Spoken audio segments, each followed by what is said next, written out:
Hello student, स्वागत है आपका। जय हिंद, वंदे मातरम। आज आप जानते हैं 2 अक्टूबर है और आज गांधी जयंती होती है।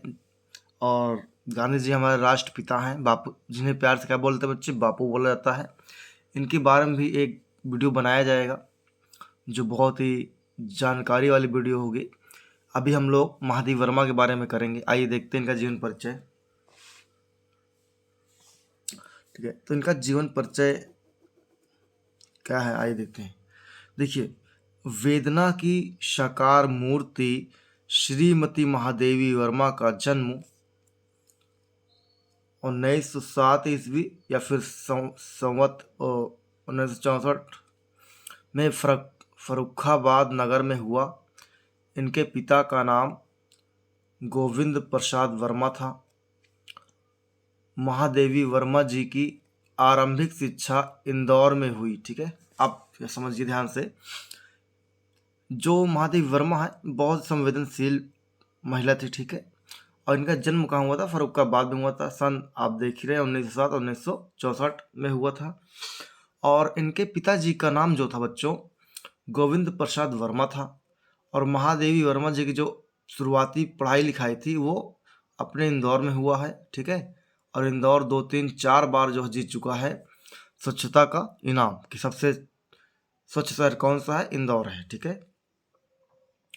फिर देखिए सन 1916 में इनका ईस्वी में इनका जो मतलब कि महादेवी वर्मा जी का विवाह रूप नारायण वर्मा के साथ हो गया।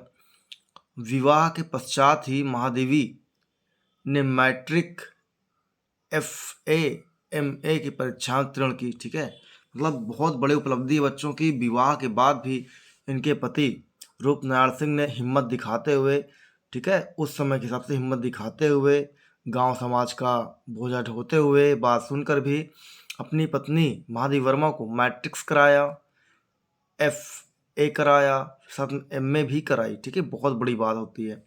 फिर देखिए कुछ समय तक चांद नामक पत्र का संपादन किया और इसके पश्चात प्रयाग महिला विद्यापीठ के प्रधानाचार्य पद को सुशोभित किया। मतलब जब MA कर चुकी, FA कर चुकी और मैट्रिक कर चुकी हैं तब इन्हें एक मिला पैकेज कि आप आइए चांद नामक पत्रों में, चांद नामक पत्रिका में आप काम करिए और आपको इसका मानदेय मिलेगा। ठीक है, फिर वहाँ काम किया। उसके बाद जो है बच्चों, कुछ दिन बाद जो है प्रयाग महिला विद्यापीठ है प्रयाग अपने इलाहाबाद में, यहाँ पास उन्होंने प्रधानाचार्य बना, प्रिंसिपल बनकर उसको अच्छे से काम किया, मतलब सुशोभित किया।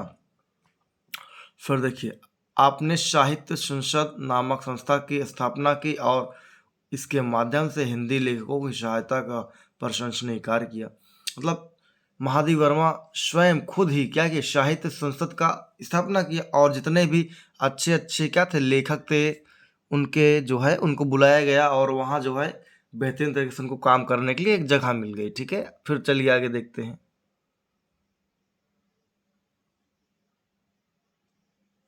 फिर जो है महादेवी वर्मा जी को नीरजा पर 500 रुपये का सेक्सेरिया पुरस्कार तथा यामा पर 1200 रुपये का मंगल प्रसाद पारितोषिक प्राप्त हुआ। मतलब ये है बच्चों कि महादेवी वर्मा जी ने फिर कि लिखा क्या, नीरजा नामक एक पत्र लिखा, उससे इनको 500 रुपये का नाम मिला। अभी समझिए उस टाइम में 500 रुपये 1916 1920 की, समझ लीजिए आज का 50 लाख रुपए है। ठीक है, फिर इसके बाद इनकी यामा बहुत ज़्यादा फेमस हुई, उसके लिए समझ लीजिए इन्हें 1200 रुपये दिया गया।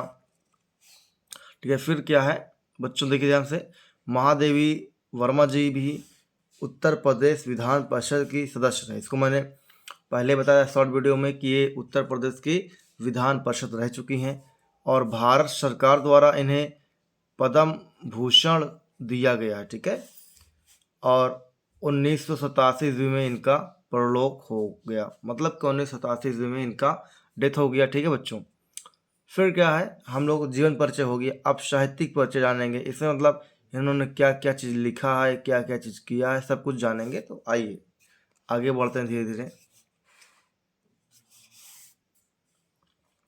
तो महादेवी वर्मा जी छायावाद तथा रहस्यवाद की प्रमुख कवयित्री हैं। मतलब कि ये एक ऐसी महिला हैं, बहुत ज़्यादा इम्पोर्टेंट हो गई हैं आज के हिसाब से और पहले के हिसाब से भी, कि छायावाद और रहस्यवाद के ये लेखक बने। आरंभ में सूरदास, तुलसीदास और मीरा के भक्ति पदों से प्रभावित होकर ब्रज भाषा में रचना करती थी। ठीक है, आप ध्यान समझिए। यहाँ क्या है कि बताया गया, सबसे पहले वो जब अपने आप को और अच्छा करने की कोशिश किया तो क्या किया उन्होंने बच्चों, सूरदास, अपने तुलसीदास, अपने मीरा, इनके भक्ति पद चिन्हों पर चलकर अपनी रचना ब्रज भाषा में किया। ठीक है, किंतु कुछ दिनों बाद वे अपने राष्ट्रीय चेतना और वेदना के भावों को लेकर खड़ी बोली में अवतीर्ण हुई और धीरे धीरे प्रसाद पंथ निराला की भांति इस युग में प्रविष्ट हो गई। ठीक है, पहले तो भक्ति भाव में कविता की, लेकिन कुछ दिनों बाद अब वो अपने राष्ट्रीय चेतना, मतलब अपने देश में क्या हो रहा है, उनकी भावना क्या है, इन सब को लेकर एक ऐसी बोली में लिखना स्टार्ट किया जिससे कि हर एक व्यक्ति चीज़ें समझ पाए। ठीक है, और फिर किसके ऊपर आ गए, प्रसाद जी की तरह लिखने लगी, पंथ जी की तरह लिखने लगी, फिर निराला की तरह लिखा गया। ठीक है, मतलब अब इन तीनों के विचारों से सहमत होकर आगे चल रही हैं। ठीक है, फिर आगे देखिए,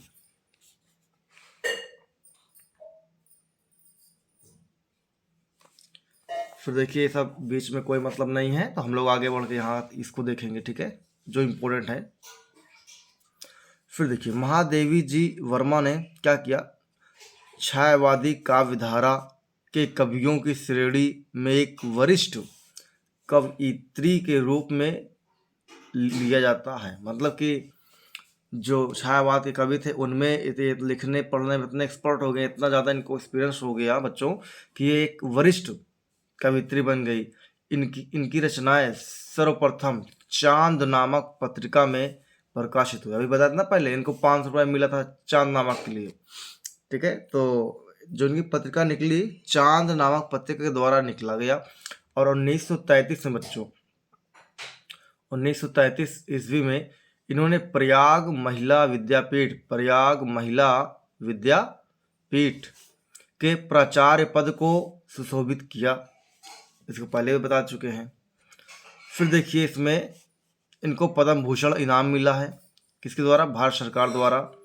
और सेक्सेरिया एवं मंगल प्रसाद भी इन्हें मिला है इनाम के रूप में। फिर 1983 ईस्वी में ज्ञानपीठ पुरस्कार से सम्मानित किया गया। ठीक है, फिर इन्होंने उत्तर प्रदेश की ओर जो है कार्य करना स्टार्ट किया, तो इन्हें भारत भारती पुरस्कार से इनाम सम्मानित किया गया। फिर बच्चों, महादेवी जी आधुनिक युग की सर्वश्रेष्ठ कवियत्री हैं, मतलब सबसे इम्पोर्टेंट कवि। ठीक है, और उन्हें रहस्यवाद की भी सभी शैलियों को अपनाकर वेदना के माध्यम से आत्मा और परमात्मा के संबंध को बताया। मतलब कि जो भी उनके अंदर की समझ थी और जो उन्होंने देखा था गांव समाज में, उन सब को अपने कविताओं में, अपने काव्य में मिलाया और आत्मा और परमात्मा से बच्चों एकदम जोड़ कर बताया कि हाँ ऐसे ऐसे होना चाहिए। फिर इनकी बच्चों क्या है, कुछ कविताएं हैं इंपॉर्टेंट, आइए उनको देखते हैं। जैसे काव्य में इन्होंने क्या क्या लिखा है बच्चों, निहार लिखा है, बहुत इंपॉर्टेंट है। रश्मि इंपॉर्टेंट है, नीरजा इंपॉर्टेंट है, शांत गीत इंपॉर्टेंट है, यामा इंपॉर्टेंट है। ठीक है, ये 4-5 बहुत इंपॉर्टेंट है। अब एक बच जाता है दीप शिखा, तब इसको पढ़ लीजिए, कोई दिक्कत की बात नहीं। फिर निबंध कौन कौन से लिखे हैं, इनके निबंध देखिए कौन कौन से इंपॉर्टेंट बच्चों। अतीत के चलचित्र बहुत ज़्यादा इंपॉर्टेंट है। और उसके बाद स्मृति की रेखाएं, बस। आलोचनात्मक ग्रंथ में हिंदी का विवेचनात्मक लिखा गया, ये इतना इंपॉर्टेंट है नहीं, लेकिन ये स्मृति की रेखाएं, अतीत के चलचित्र, निहार, रश्मि, नीरजा, शांत गीत और यामा बहुत इंपॉर्टेंट है। तो बच्चों जो यहाँ तक देखा हो वीडियो को ज़रूर तो वीडियो लाइक और सब्सक्राइब कर दे, जिससे कि जब भी मैं वीडियो डालूँ तो उसे वीडियो मिल पाए और वो आसानी से अपनी तैयारी कर सके बच्चों। और आप जानते हैं कि अब डेली वीडियो मिलती है, तो अब मिलेगी ही आपको। तो मिलते हैं बच्चों नेक्स्ट वीडियो में। जय हिंद, जय भारत।